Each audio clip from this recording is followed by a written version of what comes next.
Negosyante. Salitang masarap pakinggan.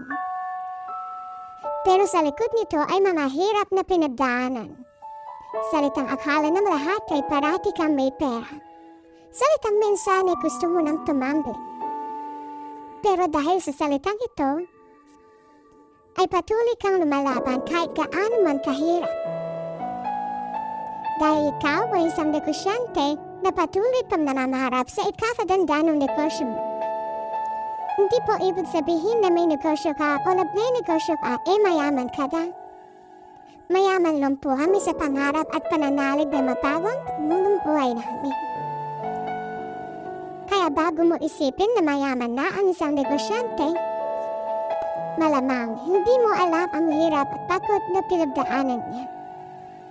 Kaya sa mga negosyanteng patuloy lumalaban para sa kanilang mga pangarap, saludo po ako sa inyo.